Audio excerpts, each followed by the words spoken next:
Heyo YouTube!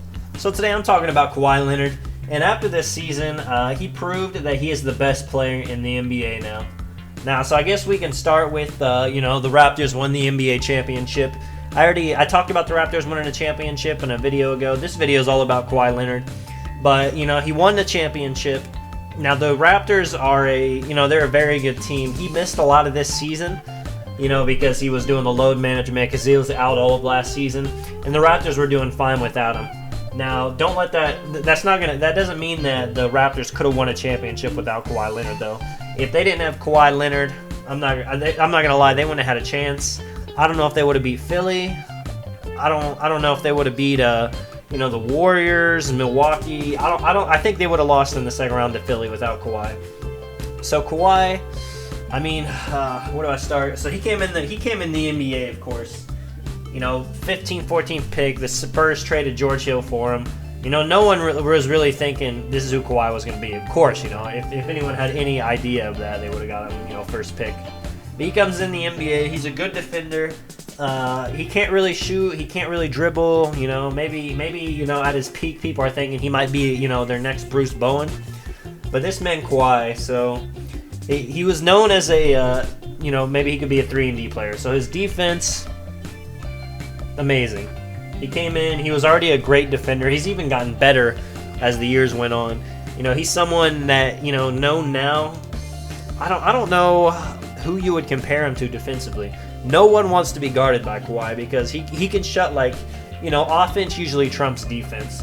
Like Kobe Bryant, there was no one that could stop him in the NBA, no matter how good of defense he was. He's going to score his points. Kawhi is actually someone to where, he can stop people like LeBron, Kevin Durant. If you stick him on like these top scorers, then there's a good chance that he can completely disrupt them and keep them from, he can make them drop 10 in a game when they usually drop 30 or 40, even on great defenders. So his defense, of course that was going to be a great thing, but he made himself the best defender in the NBA. If you need a stop, someone ball handling, you put Kawhi on him. I don't think that's a question. I don't think there's anyone else in the NBA you'd rather have on him. His three-point shooting, where he was just going to be a spot-up shooter, he's a whole different animal with that. So not only can he spot up and shoot threes, which he does super well, he can also shoot pull-up threes, leaning threes, in any kind. Any shot. He's basically mastered. He worked out with Kobe over the off season a little bit, and it just it gave him that Mamba mentality. You see him, he'll be do some contested mid ranges and stuff, looking like Kobe out there. And once he gets to the playoffs, I'd be saying this all the time.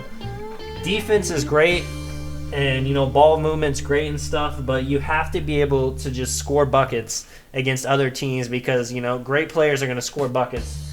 That's a problem with the Jazz I was talking about. Yeah, their ball movement's amazing in defense, but they haven't really had anyone that could just score buckets. Offensively, Kawhi can just do it all. He can hit threes, he can hit mid ranges, he could drive in the paint, do layups, do floaters, do dunks. He goes in hard sometimes, and then that brings us to the next thing: his ball handling. Now, he couldn't really dribble at all. Like I was saying, he was supposed to be a spot-up shooter, and he's transformed all the way into a guy that you can give the ball to at the top of the key and just let him ISO and say, Kawhi, go get us a bucket.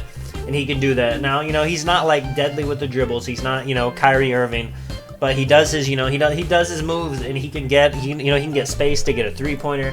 He can beat somebody enough to get a drive, and it's just he kind of looks like LeBron out there when LeBron does his ISO, and there's nothing more effective than just giving your best player the ball when the game's on the line to make a crazy bucket. Offense, ball handling, his rebounding. He's a great rebounder. He's 6'7", and he's a big dude. Pretty buff, so he can go down. He can get rebounds. He can play against bigs if he needs to get a stop. He can play against guards, chasing them around. I don't even mention steals. He's got ginormous hands. He can just swipe the ball. Crazy stat. I think he averages one of the lowest fouls, if not the lowest fouls per game in the NBA. Just with his defensive instincts, he gets passing lane steals, he gets rips without fouling, he gets block shots. It's just on a whole nother level. These are all stats. His weakest part of his game is his passing. Of course, he's not a natural playmaker. And even the weakest part of his game, he still can average. He can get 5, 6, 7 assists a game. You know, if he needs to, if they're doubling him, I'm sure he could get like 10 or 12, and, you know, that's what the game demanded. You know, and all this stuff is great, you know, but it can't just be empty stats. And I feel like, you know, you need, if to be a best player in the NBA, you got to win championships. He's got 2 of those now. He got one with the Spurs, you know, years back, where he was Finals MVP, but he wasn't the leader of that team. Now they still had Duncan and everybody, but he played the best of that series. And now he's got another one where he was the clear-cut, you know, MVP of the team, carrying the team. And, you know, so he's got championships. He's got the stats to back it up, the play. And then this series, and this is really why I think he took it this year, he had the moments to show, you know, why he's the best player. So they're playing Philly, you know. It's a close game 6. You know, if they lose this, Philly might get the momentum and win game 7. He shoots a buzzer beater fade where people jumped at him to seal the game, to seal the series and win. Now, I mean, if you're watching that, it was a crazy shot that, you know, was it luck? Was it skill? It had a crazy bounce, but it went in, but he took it and made it. And then, you know, that matters, making those shots and the tough things. You know, against Milwaukee, he was playing great defense on the league MVP, Giannis, where people, you know, some people are like, Giannis can't be stopped. He doesn't need to shoot threes because he can just barrel his way into the paint. Now, don't get me wrong, the Raptors, you know, as a whole did great against Giannis, the defense. But Kawhi, really, when Kawhi was on Giannis, he was making it his mission to stop him, not let him score. And, you know, I think, you know, another way to be the best player in the NBA, stuff like that, you know, sometimes you got to guard the best player on the other team, and you just have to, you got to get that stop for the win. And, you know, it's just really crazy what Kawhi did. And then, of course, the NBA Finals. I think the moment that finally just made it in my mind that Kawhi is the best player in the NBA now, it was actually a game they lost, Game 5. You know, Kawhi was having a bad game.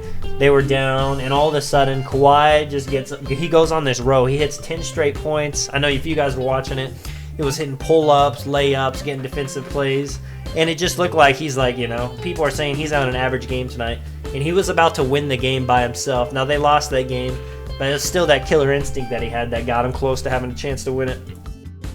There's just nobody in the NBA that's a better two-way player than Kawhi Leonard. He's, you know, by far and away the best defender. And then, you know, offensively, you know what, Kevin Durant, you'd probably rank higher, maybe Steph Curry. But offensively, you know, he's probably like top 5 in the NBA now. And if you got the best defender in the NBA and the, you know, top 5 scorer, if the NBA was doing a draft and like, what player do you want to take first to start your team? And this is to win the championship this year. You know, this is for the first year. It's not LeBron. You know, I feel like LeBron's been the best player for, you know, 5 years plus, just because, you know, he could, it's always seemed like he could carry a team of bums and get them to the finals. You know, now Kawhi, I feel like Kawhi could do a better job of it. I don't know. Tell me what you guys think in the comments. Who you think your favorite player, who you think the best player in the NBA is. This is Tonic. I'll catch you guys in the next one. Peace.